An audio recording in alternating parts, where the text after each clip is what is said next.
নমস্কাৰ। আজি আলোচনা কৰিব লগা বিষয়টো হৈছে সমন্বিত মীন পালন পদ্ধতি।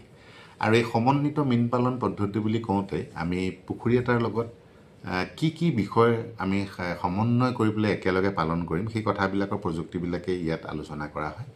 আৰু বৰ্তমান সময়ত দেখা গৈছে যে আমাৰ অসমৰ বা নগাঁৱৰ পৰিৱেশৰ লগত খাপ খোৱাকৈ আমাৰ যথেষ্ট সমন্বিত মীন পালন প্ৰযুক্তি আমাৰ অসমৰ কাৰণে বা নগাঁৱৰ কাৰণে উপলব্ধ। ইয়াৰ ভিতৰত আমাৰ গাহৰিৰ লগত মীন পালন আমি কৰিব পাৰোঁ। ফলত আমাৰ পুখুৰীৰ কাৰণে যিটো মাছৰ খাদ্য যোগান বা পুখুৰীৰ সাৰৰ যোগান সেইটো আমি একেবাৰে প্ৰায় নাইকিয়া কৰি পেলাব পাৰোঁ।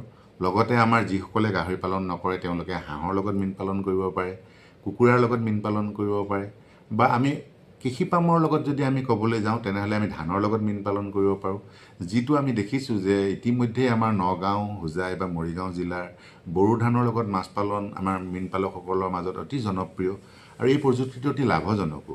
ঠিক সেইদৰে আমি পুখুৰীৰ পাৰ এটাত কেনেকৈ আমি বতৰৰ সকলো শস্য আমি কৰি পেলাই আয়টো আমি বৃদ্ধি কৰিব পাৰোঁ। গতিকে উদ্যান শস্য আৰু মীন পালন তেনেকুৱা ধৰণৰ প্ৰযুক্তি, এই প্ৰযুক্তিবিলাকৰ জৰিয়তে আমাৰ উদ্দেশ্য হৈছে একেডৰা ঠাইৰ পৰাই আমি কম খৰচত কেনেকৈ আমাৰ মীন পালকসকলৰ আয় বৃদ্ধি কৰিব পাৰোঁ, লগতে আমি এটা পৰিৱেশ এটা সুচাৰুৰূপে আমি সুন্দৰভাৱে পৰিচালনা কৰোঁ।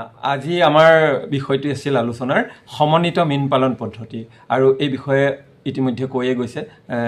আৰু আমি আজি ষ্টুডিঅ'ৰ মজিয়ালৈ আমন্ত্ৰণ জনাই আনিছিলোঁ ৰহা মীন মহাবিদ্যালয়ৰ পাম্প পৰিচালক ডক্টৰ ধীৰেন নাথক। এই অনুষ্ঠানটি আপোনালোকে শুনিবলৈ পাব অহা 19 আগষ্টত কৃষকবাণী অনুষ্ঠানত সন্ধিয়া 6:05 পৰা।